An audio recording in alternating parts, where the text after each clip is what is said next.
Hi, this is Bee from Sorcery Soap.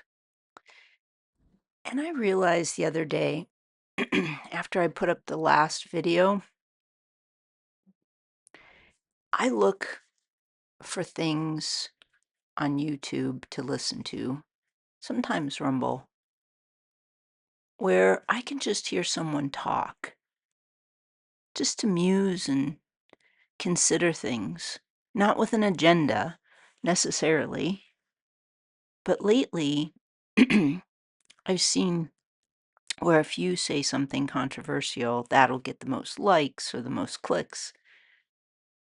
And yeah, I have a lot of opinions that are sort of right to the edge or controversial, but I think. And for those of you that have been following along, you've seen that I brought soap dough to the foreground, and I got a lot of flack for that in the beginning. People told me how I couldn't do it. And I just thought, why? I'm not going to hurt anybody. And so I proceeded along, and I read other people's work too because I want to see how they see and be told a story that I hadn't considered before. And so I realized also the other day there are a million writers, millions of people that want to write, and everybody has a different viewpoint and they see the world differently. And that's just it. And um, I wrote, and I follow somebody on X.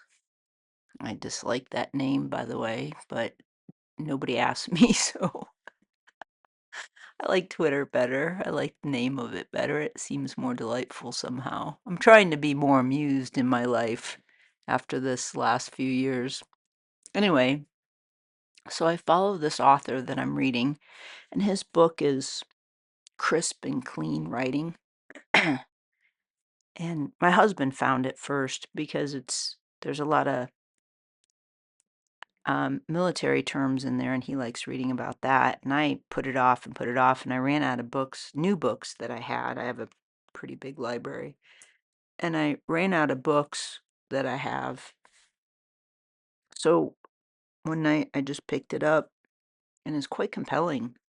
I was really surprised, and it's emotionally strong. And I don't always like reading strong emotional things before I go to sleep at night, and that's when I do most of my reading. For most of my adult life, I have read at least an hour, sometimes 3, before I go to sleep at night, and I know a lot of people criticize that, and they say, "Oh, that's not well, whatever." It's just my habit. It's what I've done, and I read throughout the day for sure. But like yesterday, our dryer's broken, and so we had to go to the laundry, and we both grab our books before we go because there's 20-minute or 30-minute sections of time where it's just quiet, and so we sit together and read while we're waiting for our laundry, and so I read during the day. And anyway, I'm reading this book. It's called The Wasteland Saga by Nick Cole, and I follow him on X. And I made a comment or something yesterday, and he wrote me back.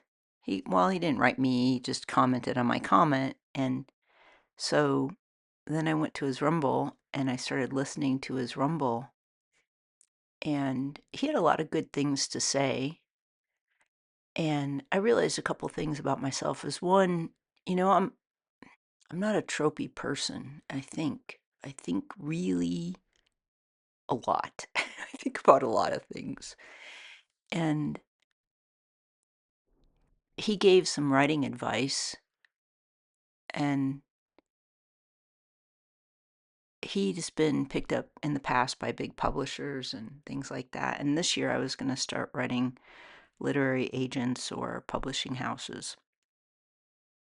And I don't know if you know this, but I had done that in the beginning and followed traditional methods to publish my soap dough books.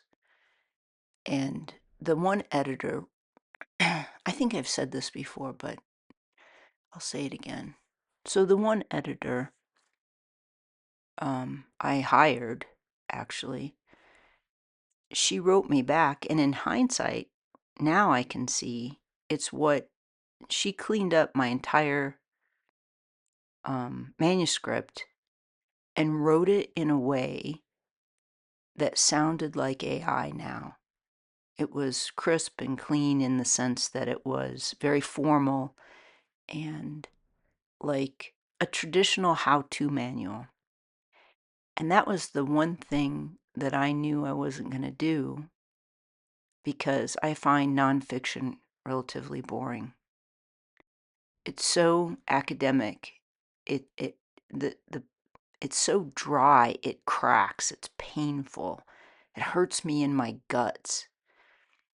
And I read people's work because I want to know what they think about this topic. I want to know what their opinions are. I don't want to know what everybody else says and they just do a consensus of what other people think.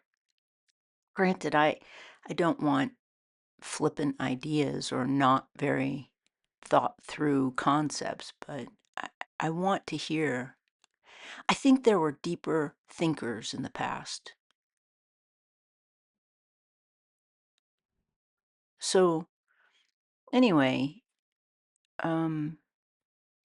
this author, Nick Cole, he says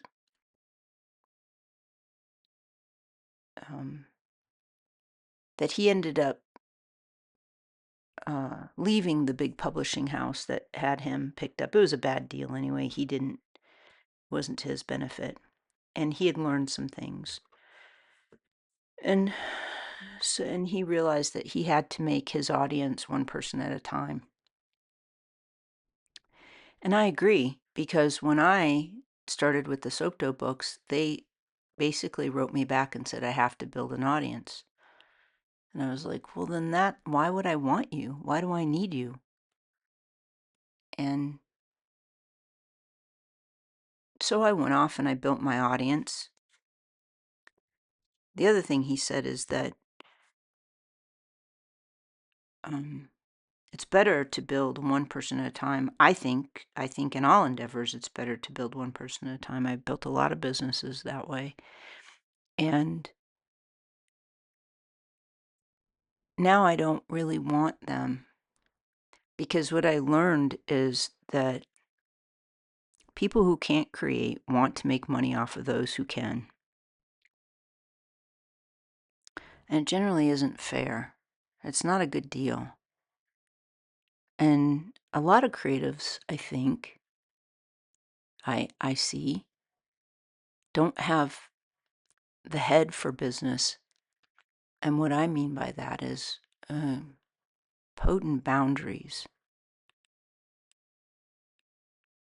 I used to invest in real estate, and you have to have good, friendly boundaries in negotiation, especially when buying other people's houses, because they find they're, easily offended by their taste or their preference, because that's where they lived. And that's the thing that I think made a few people irate in the soap world, is because I had and have good boundaries. Not always, but for the most part. Sometimes erring on the side of being kind and versus standing up for yourself. I don't know, it gets confusing. I had one person get mad at me because I didn't want to support her because she was taking my ideas, and then I thought, how could you not see that? And she continued to say I wasn't listening to her. Oh, I was listening. So I liked what I heard on the podcast yesterday, and it made me feel like, just do what I do, stay in my lane. And that doesn't mean mind my business in that sense of not, endeavoring to other things, but I can't be anybody else. I can only be me. And if I'm focused on being as good as I can be, that's what I have. I mean, that's what I can do. I've been reading Jane Austen's work again. I'm on Persuasion once again. I've seen all the movies, I've read the books, but those are the books that I love to read right before bed. And I ask myself often, why? What brings me so much comfort? And I think it's just that I like the way she sees the world. She sees it pretty clearly, but she doesn't have a mean bone in her body. As far as I can tell, she's just not mean. But she's aware. And I aspire to be like that. I can tend towards being mean sometimes, mostly to myself, but definitely when I'm not being mean to myself, I could project that onto other people. And I don't like that about me. In Persuasion, in all Jane's books, one of the things I see that she does is she observes people so intimately, so closely. And I was thinking about this. I'm like, I don't even know how they brush their teeth. I don't know what they wear to bed. If it wasn't for movies, I wouldn't get it from the book. But it's not material to the story. And I realized she still explains the world pretty well. I'm sad that I'm influenced by the movies because I can see it in my mind and I wish I'd never watched them now. I want to see it in my mind as I read and conjure it the way I conjure it. In Persuasion, the protagonist is Anne Elliot, who's the youngest daughter of, I think she's the youngest. Is that right? She's youngest or second youngest? No, I think she's the youngest. She's the youngest daughter of Sir Walter Elliot, and they're titled and landed. Anyway, and she's in the drawing room and she's tending to her wounded nephew, and the youngest nephew comes in, and there's two men in there, both supposedly suitors to a cousin of hers, but one is also who she had a understanding with 7 years prior to this, and they had never really resolved this. She broke it off and hurt him, and she was hurt, but she listened to Lady Russell, and she regrets that now. And so she's trying to navigate these emotions and navigate being with Captain Wentworth in the same room. And the youngest nephew comes up and is crawling on her and demanding her attention. And they're kind of spoiled children. They're not really well mannered, but that's also sort of leans into typical little boys. They're often full of energy and things like that. So there's a degree of patience that you have to have for like 2, 3, 4, 5-year-olds. Anyway, and she's asking him nicely to get off of her, and she starts to be a little bit stronger, and he won't. And Captain Wentworth comes over and picks up the child and carries him to another room. And that struck Anne so deeply, how he saw she needed something and then he offered it and he took care of it. She couldn't, it stunned her, it seemed. These are all my impressions of the moment, of course. But those moments, Jane Austen is so very, very good at amplifying, at bringing to the surface.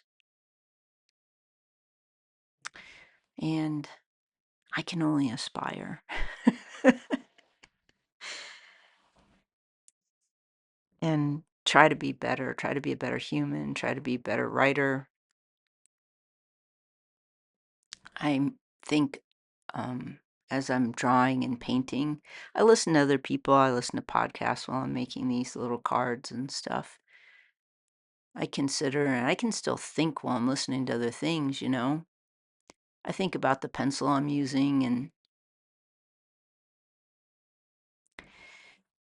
the video I put up the other day, a few people commented on, and I read comments on other people's videos often. That's one of the things I do. I like to read reviews, I read comments, I read thoughts, and I think that's a better cross section of our zeitgeist than listening to the news or any talking head. Even the alternative talking heads seem to me, I listen to them and I think, oh yeah, somebody got to you because I can hear your agenda. I could hear where you're pushing. Oh wait, oh yeah, buy this product. I got it. Okay, I'm on it. And it's disheartening. Everybody's selling something. These videos, I'm not selling anything. I'm just talking to you. And creating art, that's what I want to do. Is just doodle art. Doodles are still art. Everything that didn't exist before you put your hand to it, I think, is art. The degree of art is subjective, to be sure. Anyway, I was reading the comments in my comment section and I was like, yep, I'm going to take that. I'll take it. Thoughtful, heartfelt, just took the time of your life force energy you used to offer me those thoughts. And anybody else that wants to read them too. And they were beautiful. I'm happy. Those are happy moments to me. And if I can string a bunch of those happy moments together, more is better of that situation. I'm not greedy. I said the other day that if I had just followed the likes and the trends of what everybody was doing when I first started soap dough, I would have quit. I did get one really good thing that happened when I first started, and somebody shared a post of mine, my soap chickens, and I got like, I don't know, 165,000 likes on that. But it wasn't because my efforts, of course. I mean, kinda combined, but she shared it with her audience, and she has a really big audience. That was cool. That was really cool. That was a huge milestone, but it's tricky because then, oh, that moment and the excitement and all the energy that comes with it, and you want to duplicate that, but that's like, oh, I want to go to a birthday party every day, you know, as a little kid. It's not reasonable. So we got a little snow today.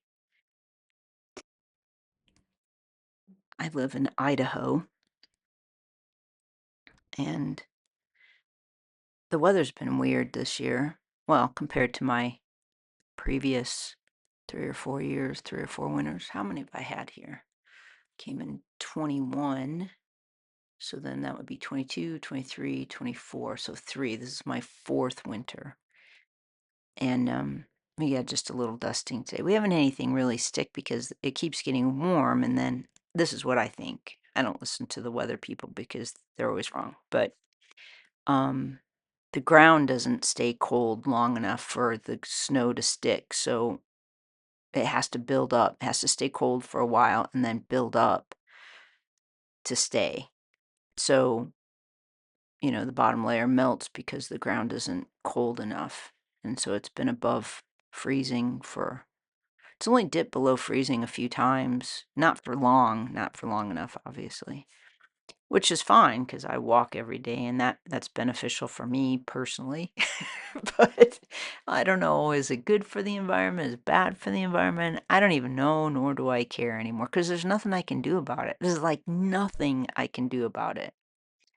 I'm not even going to get into it because that is a mental messy space that I'm learning to not untangle, even though I'm capable of untangling it. I'm not going to use my thought process for that any longer.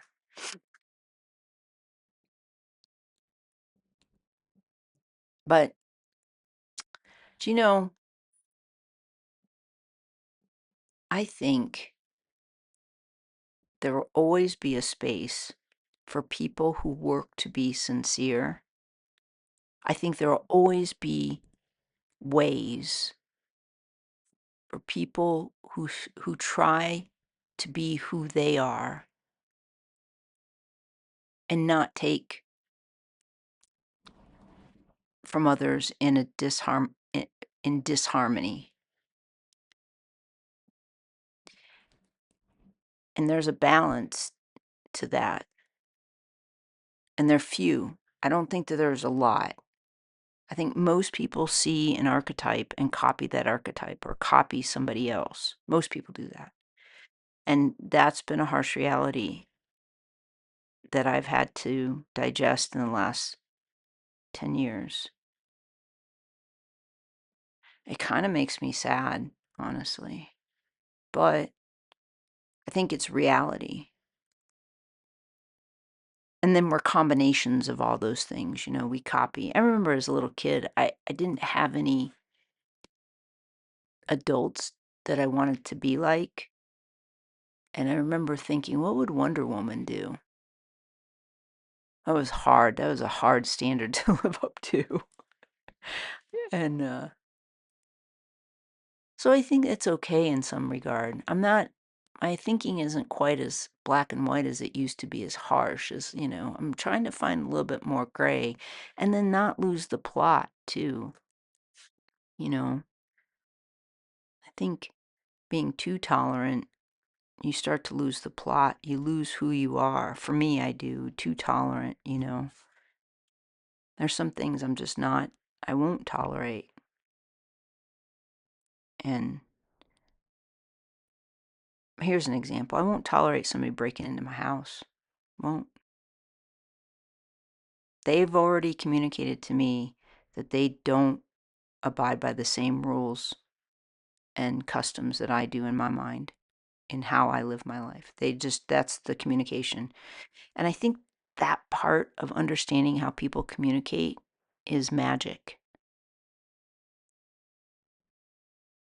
Not, I don't think magic just lies in humans or bipedals or 5-star shapes, but I think that part of understanding and observing versus running on concepts that I've taken on that I make a meaning out of. I went to this workshop a long time ago. It's where I met my husband, and one of the things they said is, life is empty and meaningless and you are a meaning-making machine. And I was like, ooh, yeah, I hear the truth of that. And in that, some people were upset. No, the majority of the group was upset. I wasn't. I was like, I could hear the truth of it. And I didn't take it personally. I didn't make it mean something in and of itself. I just went, yeah, that seems really true. Life is empty and meaningless, and we are meaning-making machines. I make meaning out of things. Something is important because I make it important. And granted, some things are more or less important, but even so, I think the bottom line is, am I alive? I think I am. I'm alive. I'm in this body. I'm functioning. And then, what's next? And then everything else is superimposed on that.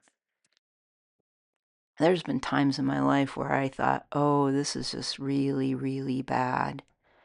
This is really bad. And I made it mean the worst of the worst. And then I remembered and I kind of became aware, well, this is as bad as it'll get. So it's only going to get better. Like just that shift of mindset did it. When I was 17, I had to rent a house. And nobody would let me sign a lease because I was only 17, although I had a full-time job. I graduated high school early. I should have graduated when I was 16, but that's another story. Anyway, so my friend rented the house and I lived with her. I helped pay rent, of course, but the house, snow came in the walls. That's how ridiculous it was. Nobody should have been living there. It was condemned, and that's why we had to leave. They use the word evicted. We weren't officially evicted. We were told we had to leave because the pipes burst. It was so old, such an old house.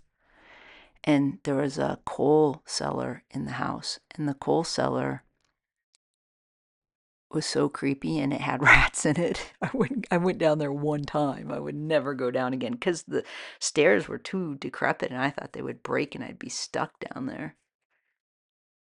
But I remember hearing the squirrels in the wall, laying there at night one night, and hearing the squirrels in the wall, and the snow was being pushed through the walls, and I was freezing, and I didn't have an electric blanket or anything. And there was no shower. It was just an old tub with this little tiny spout that came out that you couldn't. It was so old. I couldn't get my head. Like, the tub wouldn't fill up. I couldn't get anything to seal the. Anyway, and it just would take too long. And the water heater would not heat all the water to fill in the tub. So I just had to get in the tub and stick my head under the faucet in order to bathe. And it was like I'd lay there for a minute and go, oh, it's so cold. I don't want to do this. I don't want to do this. But, I worked in fast food, so I had to shower. Anyway, I'm laying in bed one night, and it is not how I thought my life was going to be, for sure. But I'm laying in bed one night and listening to all these sounds and feeling pretty hopeless, and there wasn't anybody that was going to save me. Some would be happy if I didn't exist anymore. And I pulled out my journal, and it was this sort of weird mauve colored, corduroy covered little journal. It was pretty small. And I started reading some of the things I'd written. And when I wrote, I didn't write in my own voice. I wrote in the voice that I wanted to be. None of it was good, by the way. Like, it was all theatrical, sort of pretense. But I couldn't be myself. I couldn't be authentic yet. Because it would have been too grim. There was too much to heal, and there was too many wounds still. So I wrote how I wanted to be, and I made up some idea of how I should write. That was when I was 17. I'm 60 now. That was a long time. That's a lot of writing. It's a lot of writing. And the lion's share of my writing, I think, has been to try and figure myself out. And along the way, I learned to have a few writing voices.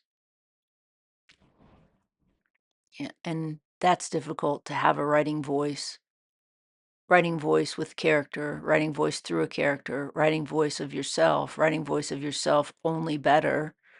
All that takes some time. And all that, in comparison to someone like Jane Austen, to hold that next to her and think about how she wrote. She hand wrote all her books originally, I understand. I can't even imagine. There's so many things, it's not like cut and paste. Well, this paragraph will go here better. I'll just copy and cut and paste that out and move it around. It's not that, which is pretty cool. It's pretty cool, I think.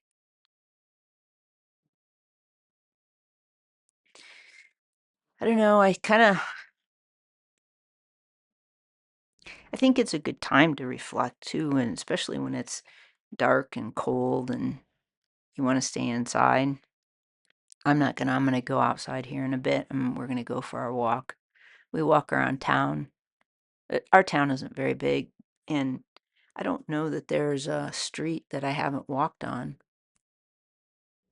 There's maybe a couple, because there's big dogs. I don't really want to engage. But for the most part, yeah, we've meandered every street here. It's a nice little town. It's really nice. I like it a lot. Not because it's like fancy, contrary. It's old and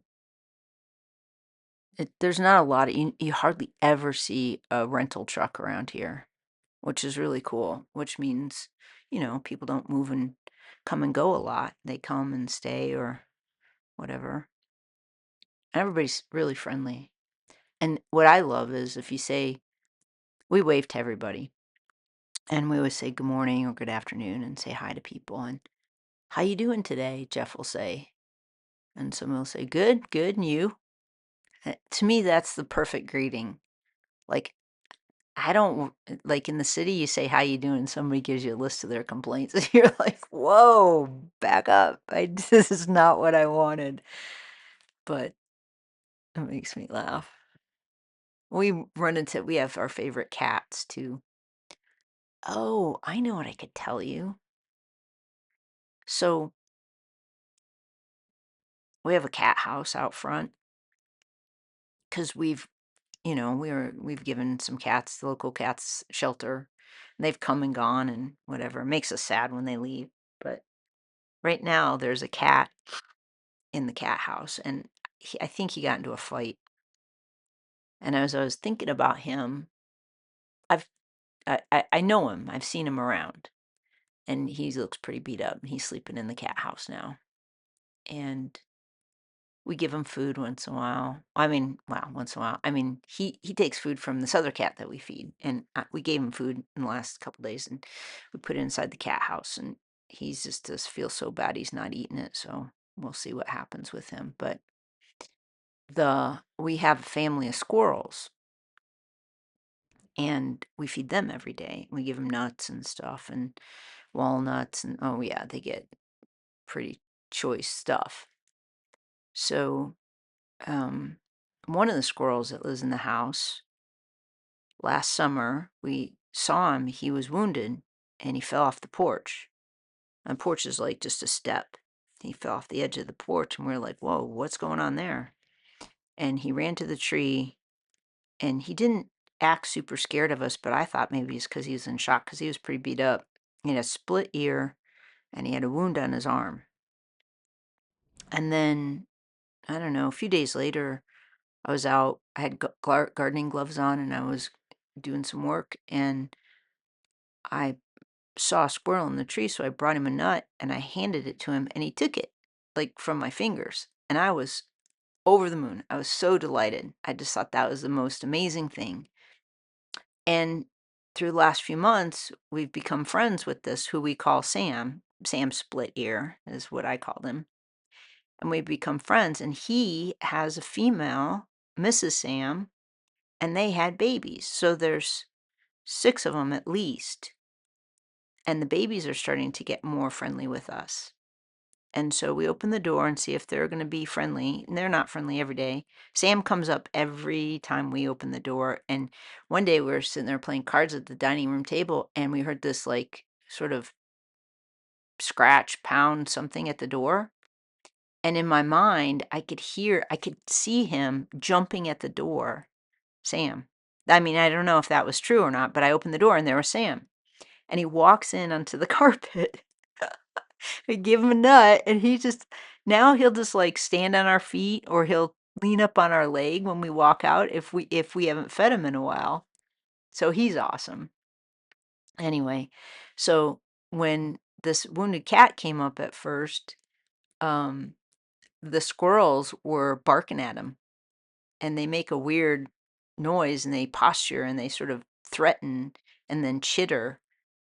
And we realized that, they're kind of relying on us now. We've been feeding them, and they have all their little nuts buried in our area. So I put the nuts in the tree for them so they don't have to come. But they're still kind of coming close to and the cat is in the cat house. So we're trying to navigate that, because I don't want the cat, once he starts feeling better, to take advantage of the squirrel's goodwill, or dimmed nature to cats. But So we put the nuts up in the tree, but it's really fun. It's so fun. I can't tell you how many times we look out the window and we're just like, oh my gosh, they're so cute. The way they'll sit on their back feet and they'll pull their hands up to their chest, or they'll reach up in the air. Like, and so that's like clear communication. They want something. And just observing them and trying not to make it mean anything other than it does. And we know what it means because we'll interact with them and then they oblige that. So there's a weird communication. And then here's something else that I did not know. Occasionally the ravens will come and they're big. I mean, they're like, we call them our black chickens because they're really big birds. And they watch the squirrels where the squirrels bury their nuts, and then they go dig up those nuts, which is kind of terrible, but the squirrels steal from each other too. They do the same thing to each other. They'll steal each other's nuts. Anyway, so and then there's these little chickadees, I think. I don't know what they are. They have black mask heads and white bodies and like sort of grayer wings. And they're just maybe a couple grams. Like they are little tiny birds. And they will come up and take half a walnut, which is almost as big as their body, and fly off with it. Excuse me. That is so crazy to me. That is so crazy. So that's our little environment that brings us to light every day. And we have a settee that was here at the house, and we get the woman who owns our house. We rent from her, and she's lovely. She's my friend and my very good friend, and we have the same birthday, as a matter of fact. And she kept the settee here. Anyways, I've painted it and stuff. Anyway, it's one of my favorite things. It's just long enough that I could lay on it. If I bring a pillow out, I lay and read out there in the summer, and it's my favorite thing just to sit out there and drink coffee and look at the animals. Like, just my favorite. And then what will happen is I'll sit still too long, and then I have to get up and go garden or do something. I think next year I'm going to um I have a shadowy garden area, and I'm going to plant flowers because they bring me so much joy. I planted sunflowers last year. Oh my gosh, I just loved looking at them, and I harvest all the seeds and I feed them a little bit. I'm going to use those sunflower seeds to plant more next year, this upcoming year. But I think I'm just going to plant flowers because I planted tomatoes and squash and herbs, my herbs too, maybe, because those were really fun. And there's lavender and marigolds in the garden. And of all the things I planted, the flowers bring me the most delight and certainly amusement because the bees come. Oh my gosh. And I don't know. We'll see. We're thinking maybe ducks and chickens this year. Maybe. I don't know. I think I'd rather have a dog. I don't know. Maybe that'll be okay. I don't know.